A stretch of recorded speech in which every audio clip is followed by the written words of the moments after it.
আসসালামু আলাইকুম। কেমন আছেন আপনারা সবাই? আশা করি সকলে অনেক ভালো আছেন। সবাইকে স্বাগতম জানাচ্ছি আমার এই চ্যানেলের নতুন আরো একটি ভিডিওতে। বন্ধুরা, আজকের ভিডিওর টপিক হচ্ছে 2024 সালে সৌদি আরব আসার জন্য ভিসা প্রসেসিং। ভিসা প্রসেসিং করতে কি কি লাগে এবং সকল প্রকার নিয়ম কানুন সম্পর্কে আজকের এই ভিডিওতে আলোচনা করব এবং সময় কত লাগবে এই বিষয়ে টোটালি কথা বলা হবে। তো বন্ধুরা, আশা করি আপনার জন্য এই ভিডিওটা খুবই উপকারে আসবে। অবশ্যই ভিডিওটা ধৈর্য ধরে সম্পূর্ণ দেখবেন এবং আমার চ্যানেল যদি আপনি নতুন হয়ে থাকেন অবশ্যই সাবস্ক্রাইব করে পাশে থাকা বেল আইকনটি বাজিয়ে দিবেন। তাহলে বন্ধুরা, চলুন বেশি কথা না বাড়িয়ে আমরা মূল ভিডিওতে চলে যাই। তো বন্ধুরা, বর্তমানে আপনি যদি সৌদি আরব আসতে চান অথবা যে কোনো দেশে যেতে চান, আপনার সবার আগে যে বিষয়ের উপর লক্ষ্য রাখতে হবে সেটা হচ্ছে আপনার বয়স। আপনার ভোটার আইডি কার্ডে কত বছর দেওয়া আছে এই বিষয়টা কিন্তু সর্বপ্রথম আপনার দেখতে হবে। কেননা বন্ধুরা, আপনারা জানেন যে সৌদি আরব আসার ক্ষেত্রে কিন্তু 21 বছরের নিচে হলে আপনি সৌদি আরব আসতে পারবেন না। এখন বর্তমানে বাংলাদেশে যে সিস্টেমটা 18 বছর হলে আপনি কিন্তু ভোটার আইডি কার্ড বানাতে পারবেন। তো যার কারণে কিন্তু অনেক বাংলাদেশি যুবকেরা আছে যারা কম বয়সে ভোটার আইডি কার্ডে বানিয়ে ফেলে, যার ফলে কিন্তু তারা পরবর্তীতে বিদেশ আসার চিন্তা ভাবনা করলেও কিন্তু সে বিদেশ আসতে পারে না। তো বন্ধুরা, তাই আপনি যদি ভোটার আইডি কার্ড না বানিয়ে থাকেন বা আপনার যদি ভোটার আইডি কার্ড থেকে থাকে তাহলে অবশ্যই আপনার ভোটার আইডি কার্ডে 21 বছরের উপরে থাকতে হবে, তাহলে বন্ধুরা আপনি সৌদি আরব আসতে পারবেন। তো বন্ধুরা, এরপরের যে বিষয়টি সেটা হচ্ছে আপনার পাসপোর্ট। আপনি সরকারিভাবে লিগ্যাল ওয়েতে আপনার জন্য পাসপোর্ট তৈরি করবেন এবং অবশ্যই পাসপোর্টটা হচ্ছে বর্তমানে ই পাসপোর্ট এবং 10 বছরের মেয়াদ থাকে। আর যদি আপনার পাসপোর্টে 5 বছরের মেয়াদ দিতে চায় তো অবশ্যই আপনি পাসপোর্ট 10 বছরের মেয়াদে বানাবেন। কেননা বন্ধুরা, 10 বছরের পাসপোর্ট আনলে কিন্তু আপনার কিছু টাকা হয়তো বেশি লাগলেও আপনার কিন্তু আর 5 বছরের যে ঝামেলাটা সেটা আর করতে হচ্ছে না। 10 বছর কিন্তু অনেকটাই সময়। তাই বন্ধুরা, আপনার একটা পাসপোর্টে কিন্তু অনেক বছর আপনি বিদেশ থাকতে পারবেন বা আপনার পাসপোর্টটা ভ্যালিড থাকবে। তাই আপনি অবশ্যই বিদেশ আসার আগে আপনার পাসপোর্টের বয়সটা 10 বছর করে দিবেন। এবং বন্ধুরা, আরো যে বিষয়টি লক্ষ্য রাখবেন সেটা হচ্ছে আপনার পাসপোর্ট আপনার ভোটার আইডি কার্ডের যে তথ্য সে অনুযায়ী তৈরি করবেন। বন্ধুরা, বর্তমানে কিন্তু আপনার পাসপোর্ট এবং ভোটার আইডি কার্ডের সাথে যদি কোনো অমিল থাকে তাহলে বন্ধুরা আপনি কিন্তু বিদেশ আসতে পারবেন না। কিন্তু আপনার বিদেশ আসার ক্ষেত্রে পাসপোর্টটাই বেশি প্রাধান্য দেওয়া হয়, কিন্তু বন্ধুরা দেশে আপনার যে প্রসেসিং এর সকল বিষয় ভিসা প্রসেসিং এর সেগুলোতে কিন্তু আপনার পাসপোর্ট এবং আইডি কার্ডের সমস্ত কিছু মিল থাকতে হবে। আপনার নাম, আপনার বাবার নাম, মার নাম, আপনার বয়স সকল কিছু কিন্তু এবং আপনি যে জায়গায় থাকেন বাসস্থানের ঠিকানা আর কি সেটা কিন্তু মিল থাকতে হবে। যদি কোনোভাবে অমিল থাকে বা বয়স যদি কম বেশি থাকে তাহলে বন্ধুরা আপনার ভিসা কিন্তু উঠবে না। এক্ষেত্রে কিন্তু আপনি অনেক ধরনের প্রবলেমে পড়বেন, যার কারণে অবশ্যই আপনি পাসপোর্ট বানানোর আগে যদি কোনো ভুল থেকে থাকে অবশ্যই সংশোধন করে তারপরে পাসপোর্ট বানাবেন। আশা করি বন্ধুরা বিষয়টি বুঝতে পেরেছেন। তো বন্ধুরা, voter ID card plus passport আপনার বানানো শেষ, এখন আপনার বিদেশ আসার পালা, যার কারণে আপনার পাসপোর্টটা অবশ্যই ভালো একটা এজেন্সিকে দিতে হবে।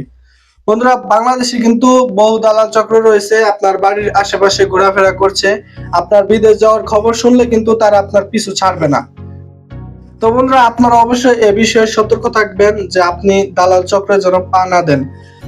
আপনি অবশ্যই একটা ভালো এজেন্সির সাথে যোগাযোগ রাখবেন এবং তাদের সাথে যোগাযোগ করে তারপরে হচ্ছে বিদেশ আসবেন। বন্ধুরা দেখেন, বর্তমানে কিন্তু দালাল চক্রের মধ্যে আমরা বাংলাদেশি ভাইরা অনেকে পা দিয়ে ফেলে, যার কারণে কিন্তু তারা বিদেশে আসে এক কোম্পানিতে, এসে পড়ে সাপ্লাই কোম্পানি এবং তারা যে বিষয়ে আসতে চাইছে বা যে কাজে আসতে চেয়েছে তারা কিন্তু এখানে এসে সেই কর্ম বা সেই বেতনটা পাচ্ছে না, যার কারণে কিন্তু অনেক বাংলাদেশি প্রবাসী এই সৌদি আরব আসার পরে হাহাকারে নিমজ্জিত হয়ে যাচ্ছে। তাই বন্ধুরা, অবশ্যই আপনি সৌদি আরব আসার ক্ষেত্রে আপনার মাথায় রাখবেন যে আপনি সরকারিভাবে অনুমোদিত একটা এজেন্সি, অর্থাৎ যে এজেন্সির আপনার আরএল নম্বর রয়েছে এবং যে এজেন্সির সুনামধন্য এজেন্সি বর্তমানে বাংলাদেশে অনেক রয়েছে, তো আপনি সেরকম একটা এজেন্সি দিয়ে আপনি সৌদি আরব আসার জন্য ভিসার জন্য আপনার পাসপোর্টটা জমা দিবেন। তো বন্ধুরা, এর পরবর্তীতে আপনার যে কাজটি করতে হবে, আপনার পাসপোর্ট জমা দেওয়ার পরে অবশ্যই আপনার পুলিশ ক্লিয়ারেন্স তৈরি করতে হবে। বন্ধুরা, এক্ষেত্রে আপনি অনলাইনে পুলিশ ক্লিয়ারেন্সের আবেদন করতে পারেন অথবা যে কোনো কম্পিউটার দোকান অথবা আপনি সরাসরি পুলিশ ক্লিয়ারেন্সের আবেদন করে ফেলতে পারবেন। তো এই বিষয়ে যদি আপনারা কোনো হেল্প চান বা ভিডিও চান অবশ্যই আমার এই ভিডিওর কমেন্ট বক্সে কমেন্ট করবেন, আমি ইনশাআল্লাহ ভিডিও নিয়ে আসার চেষ্টা করব। তো বন্ধুরা পুলিশ ক্লিয়ারেন্স আপনি বানিয়ে নেবেন পাসপোর্টটা জমা দেওয়ার পরই। তো বন্ধুরা এরপর আপনার ভিসাটা আসে যাওয়ার পরে আপনার কিন্তু ঢাকা তাসি অফিসে আপনার ফিঙ্গার দিতে হবে।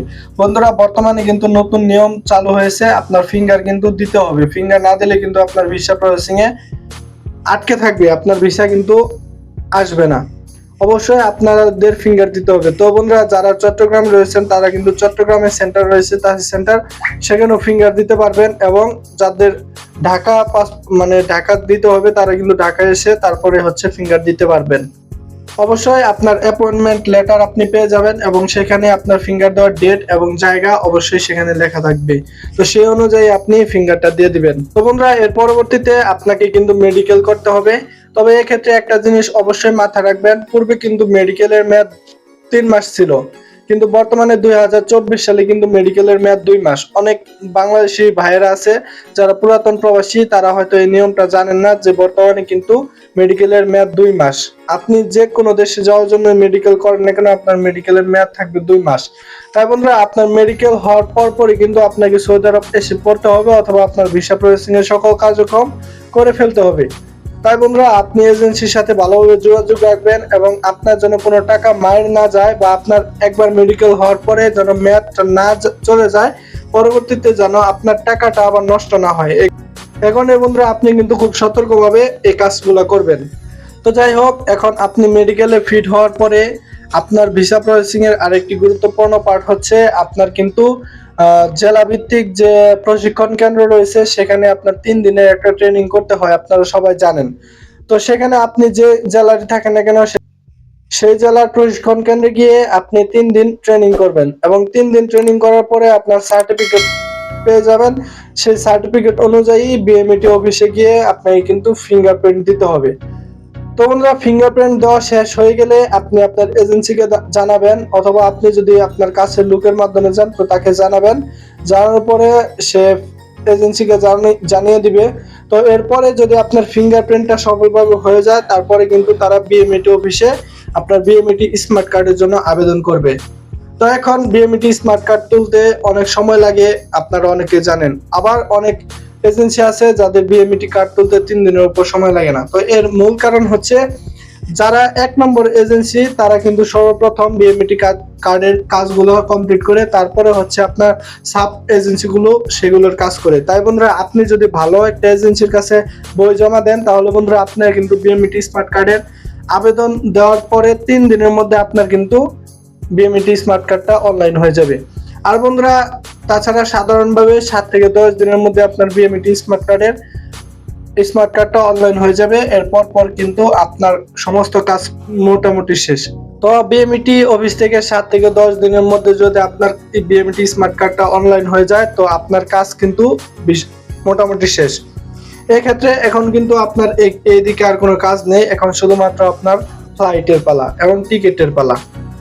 এখন কথা হচ্ছে আপনার টিকিট এজেন্সি থেকে কি নিতে হবে বা আপনি নিজে নিতে পারবেন কিনা। দেখেন অনেক এজেন্সি আছে যাদের সাথে আপনি একদম কন্টাক্টে আপনার ভিসা প্লাস টিকিটের যে দাম সমস্ত কিছু কন্টাক্টে নিয়ে নেয়, এবং অনেক এজেন্সির সাথে আপনি যদি আলাদাভাবে টিকিটের টাকা বা আলাদা আপনি টিকিট কাটতে চান সেটাও পারবেন, এক্ষেত্রে কোনো প্রবলেম হবে না। তো বন্ধুরা এবার আপনি কিন্তু এইভাবে সমস্ত কাজ করে আপনি কিন্তু সৌদি আরব এসে পড়তে পারবেন, শুধুমাত্র কয়েকটা ধাপ কমপ্লিট করতে পারলেই। তো বন্ধুরা আশা করি বিষয়টা বুঝতে পেরেছেন। যদি আজকের ভিডিও আপনার জন্য একটু হেল্পফুল হয় অবশ্যই আমার ভিডিওটি লাইক করবেন এবং আপনার বন্ধুদের সাথে শেয়ার করে দিবেন। তো বন্ধুরা ভালো থাকবেন, সুস্থ থাকবেন, দেখা হবে নতুন কোনো ভিডিওতে। আসসালামু আলাইকুম।